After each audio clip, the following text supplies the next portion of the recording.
नमस्कार किसान साथियों, आज हम ग्रो गोल्ड सीड्स के फार्म में अमनदीप जी से हम जानते हैं। ये जो हम जिस फॉर्म में खड़े हैं, ये है जो पहले 1509 किस्म आती थी, उसका ये अपग्रेडेड वर्जन है 1985। सबसे पहले तो सर अमनदीप जी, स्वागत आपका हमारे चैनल में। नमस्कार सर, आपका यहाँ पर आने के लिए। और इस किस्म के बारे में सबसे पहले तो बताइए, जो पहले 1509 थी और इसका ये अपग्रेडेड वर्जन है, तो इसमें क्या क्या खूबियाँ नई मिलती है कि इसकी तरफ ज़्यादा आकर्षित हों किसान भाई? ये जो वैरायटी है 1509 की इम्प्रूव्ड वैरायटी है, IARI द्वारा इसको डेवलप किया गया है। ठीक है जी। और इस वैरायटी में ख़ास बात ये है कि अपना जो 1509 की जो इसमें समकालीन वैरायटी है, इसमें एक तो आपकी सबसे अर्ली मैच्योरिंग वैरायटी है। ठीक है जी। ये सबसे जल्दी पकने वाली वैरायटीज़ में से सबसे आगे अग्रिम रहेगी। ठीक है। और तो ये लगभग कितने दिन ले लेती है पकने में, जैसे हम लगाते हैं उसके बाद में? ये लगाने के बाद लगभग 105 दिन लेती है। सीड टू सीड इसका जो टाइम है वो 105 दिन है। तो अब मुझे ये बताइए, इसके कोई और कुछ खूबियाँ हैं वो बताइए पहले तो किसान साथियों। इसकी जैसे खूबियाँ हैं, इसका जो हाइट है वो बहुत एक लिमिटेड हाइट रहता है, और जो टाइम पीरियड है वो शॉर्ट है, जैसे अभी मैंने आपको बताया। हाँ जी। तो इसमें जो किसान को जो इसकी DSR विधि से बिजाई के लिए ये वैरायटी डेवलप की गई है।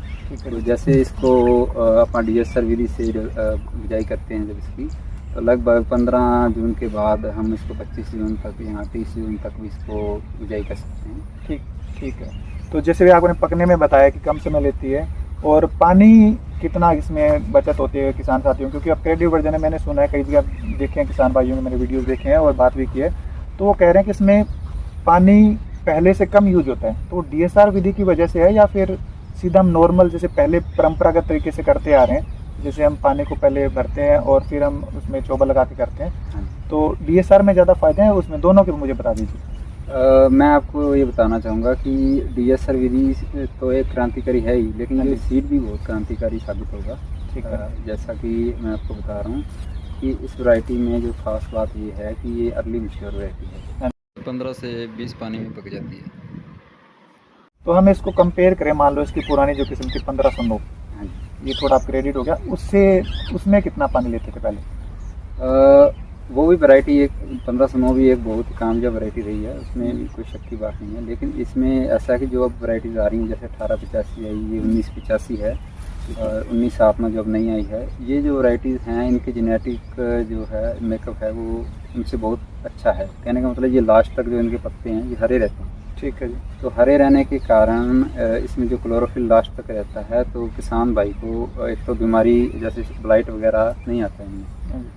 ये जो वैरायटीज़ हैं, न्यू वैरायटीज़ हैं, ये ब्लाइट से रही थी। ठीक है। तो इसके बारे में जैसे हमने बात की कि पकने में टाइम कम लेती है, पानी की भी बचत होती है, DSR विधि से लगाने के कुछ फ़ायदे परंपरागत तरीके से बताएंगे आप? जो सबसे बड़ा इसका फ़ायदा है DSR विधि से लगाने का, वो ये है कि इसमें इमेजा पाइथोर 10% SL की स्प्रे हम कर सकते हैं। वो हम और किसी धान में जो पहले वैरायटीज आती थी उनमें नहीं कर सकते। वो सिर्फ इसी वैरायटी में 1985 में कर सकते हैं? नहीं, एक वैरायटी IARI ने और भी डेवलप की है, जिसका नाम है 1979 PB 1979। ठीक है। तो जो ये वैरायटी है 1979 और 1985, जो 1985 है ये 1509 की इम्प्रूव्ड वैरायटी है, और जो 1979 है वो अपना 1121 की इम्प्रूव्ड वैरायटी है।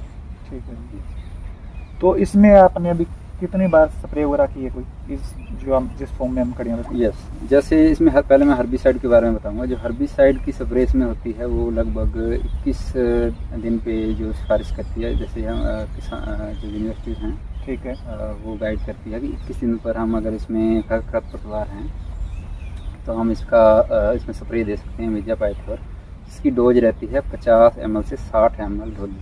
ठीक है। एक डोली के अंदर 50 से 60 ml। हाँ जी, अगर किसान पंप से कर रहा है तो लगभग 18 लीटर के पंप में 50 ml से अपना 60 ml के बीच में दे सकता है। ठीक है। उसका फ़ायदा ये है, जो मेजर आप देख रहे हो इसमें, इस खेत में कोई भी आपको खरपतवार और कोई और वैरायटी नहीं दिखेगी। उसका ये कारण है, ठीक है, जैसे मैं देख पा रहा हूँ पीछे भी खरपतवार नहीं है, तो ये आपने वैसे हाथ से निकाले खरपतवार या फिर स्प्रे के द्वारा ही स्प्रे का यूज़ किया आपने? ये स्प्रे के द्वारा ही निकाले गए हैं। जैसे स्प्रे करने से हर्बिसाइड एजोइमेजा पाइथोर 10% SL, जो शूट से नाम से जाना जाता है, ठीक है, वो जो अपना जो हर्बिसाइड है उसमें जो खास बेनिफिट हमें मिलता है वो ये मिलता है कि हमें खरपतवार तो निकलेगा ही खेत से, ठीक है, उसके साथ साथ अगर अदर वैरायटी जैसे परमल का कोई दाना उसमें पिछले साल उग गया या कोई और वैरायटी का उग रहा है, अच्छा, तो जब हम 21 दिन से स्प्रे देंगे तो वो सारा का सारा क्लियर हो जाएगा, सिर्फ यही वैरायटी बचेगी। ठीक है, मान लो ये 1985 है, इसके अंदर कोई और दाना मिक्स नहीं होगा, पहले के सारे कोई और किस्म के दाने तो वो खत्म हो जाएंगे, खरपतवार भी खत्म हो जाएगा।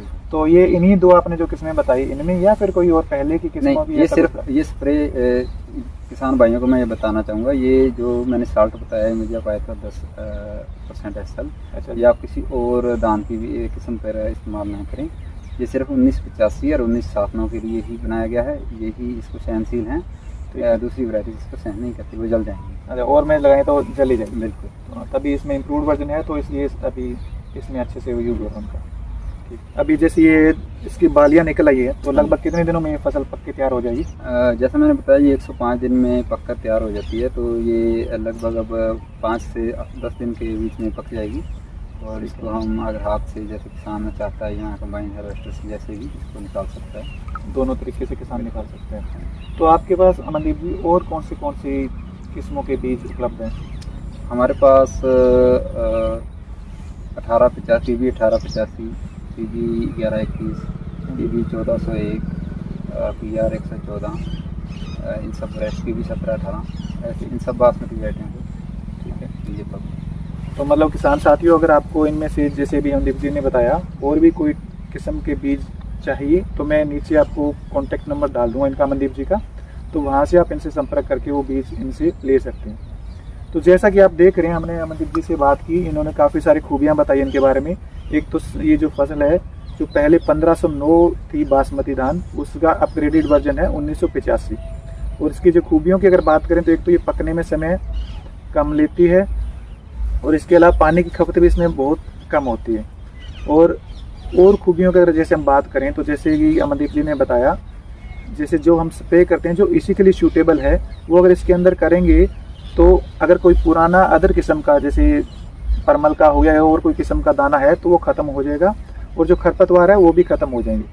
तो जो आपने अदर किस्में बताई जैसे दूसरी किस्मों के बीज आपके पास उपलब्ध हैं वो भी आप खुद ही तैयार करते हैं? हाँ, उन किस्मों के जो पुरानी किस्में हैं उनका हम फाउंडेशन बीज से जो तैयार करते हैं, ठीक, हम सर्टिफाई बीज किसानों को प्रोवाइड करवा रहे हैं। और वो सर्टिफाई सीड हम बहुत ही हाई स्टैंडर्ड का बीज जो है प्रोवाइड करते हैं, उसमें किसी भी तरह की कोताही नहीं हम रखते, ठीक है, और बहुत ही हाई क्वालिटी का हाई यील्ड सीड हम प्रोवाइड करवा रहे हैं किसानों। ठीक है, पहले तो आपका बहुत बहुत धन्यवाद, आपने इतना डिटेल से इस किस्म के बारे में बताया, तो हमारे किसान साथियों को काफ़ी सारी जानकारी मिली होगी इस किस्म के बारे में।